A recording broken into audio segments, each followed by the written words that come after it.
Do you ever feel like you're just constantly stiff? No matter how much you stretch, you just can't get more flexible. Because if you do, I hear you. It is so common, especially among young people, people that quite often sit for a lot of their day. Maybe they work in an office, maybe they do a lot of driving, they're very busy, they're very stressed, and you don't have time to get in the gym. So you do your stretches instead, but you just don't get more flexible. Well, the good news is there's one simple fix that you can incorporate today to actually boost your flexibility overnight without having to do more stretches. But before we get into that, you need to understand the difference between flexibility and mobility, because there is a difference and it makes a world of difference when it comes to understanding what you need to fix. Now, first of all, I'm not going to lecture you. You know what stiffness is. It's when you feel like you can't quite get into the positions you want to. Maybe you feel a bit slower and you feel your body's limiting you from the ranges that you actually have achieved through your stretches. So we're not going to go into that. Instead, we're going to look at flexibility versus mobility. Now, flexibility typically refers to your passive mobility. So this is the amount of stretch you can get on a muscle without needing to use your muscles, but you use something else like your other hand.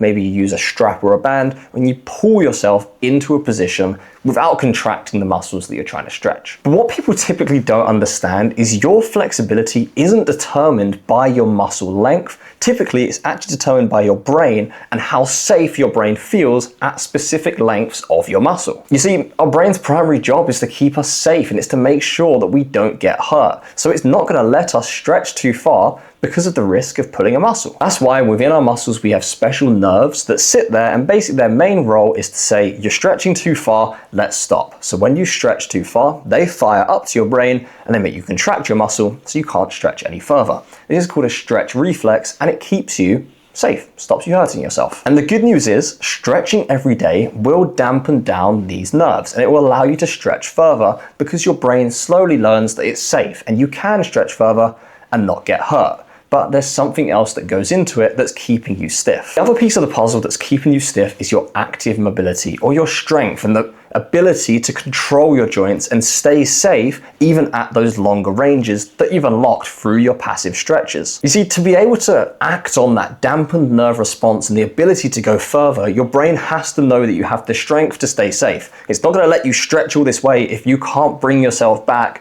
because you can still get hurt. Even though you've got the range and you've got the ability, if you don't have the strength, you're not going to be able to sustain it. That's why you still feel stiff. So you could be stretching every single day. You could be doing everything right. You could be lengthening those muscles and dampening down those nerves. But if you're not strong enough, your brain is going to stay in protection mode. So you still stay stiff. So what I recommend alongside your regular stretches is look at the muscles and the areas you feel stiff, and you also need to add in some kind of strength training. Whether that's doing some body weight squats at home or going into the gym and using the machines and the free weights, whatever you enjoy and whatever you have time to do, pairing that with your stretches will allow you to dampen down the nerve response and give your brain the confidence to allow you to get into these positions without getting hurt. That's why when it comes to your mobility, there are two main components: your flexibility through your stretches and your active mobility through your strength. Combining the two is what will allow you to get into the positions you've unlocked and feel a lot less stiff throughout the day, while also coming with all the other benefits of strength training, which I can't even get into now because there are so many of them. So next time you feel extremely stiff, just know you are doing all the right things through your stretches. Just make sure that you're not going into pain, just slight discomfort. That's the perfect way to stretch. But maybe you need to add in some other components of exercise, for example, some strength training, to really let you unlock the ability to move more, move further, and more confidently that you're already gaining from those stretches. So I hope that helps you understand the difference between stretching and strength and how they both come together to help you improve your mobility. And if you want a little bit of help to, get started with your exercise, I put a playlist right here with a ton of exercise demonstrations, videos, and explanations to help you get started.